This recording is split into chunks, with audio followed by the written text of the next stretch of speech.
56 ডিমের একদম ফুল auto incubator আমরা এই মুহূর্তে দেখতেছি। ভিতরটা দেখি ভিতরে কি কি ব্যবহার করা হয়েছে। ভিতরে একটা 6 মোটর ব্যবহার করা হয়েছে, ভালো মানের একটা চায়না ট্রে ব্যবহার করা হয়েছে।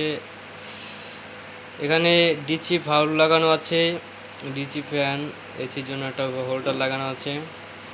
কাজ কত সুন্দর করে গুছালোভাবে কাজটা করা হয়েছে মেশিনের আপনাদের চারপাশটা একটু দেখাই। দেখেন একদম কোনো তার অগোছালোভাবে কোনো তার ঝুলে ঝাপসে কোনো জায়গায় এরকমের কোনো সমস্যা দেখা যাচ্ছে না যে কাস্টমারের মেশিন নিয়ে কোনো সমস্যায় পড়বে, এরকমের কোনো সমস্যা দেখতে পারতেছি না মেশিনের ভিতরে।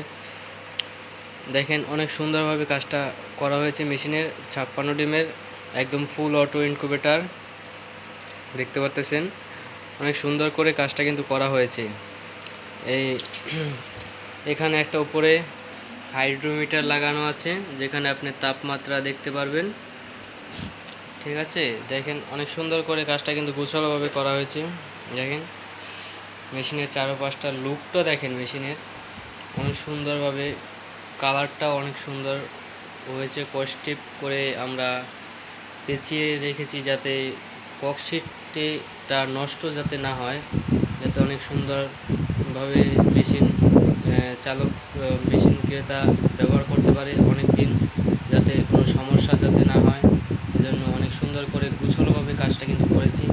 এপাশে দেখতে পারতেছেন যে আমরা ডিসি ব্যবহার করেছি W1209, এখানে এসির জন্য ব্যবহার করেছি W3001। এখানে একটা সিসি ক্যামেরা চার্জার বসাইছি, আর এখানে টাইমারটা বসাচ্ছি। টাইমারটা হলো মোটরটা টাইম মতো ঘুরবে, এটাকে টাইমার বলে। টাইমারটা কিন্তু একদম সব কাজ গোছালোভাবে করা হয়েছে যাতে কাস্টমারের কোনো সমস্যা যাতে না হয়। আসসালামু আলাইকুম।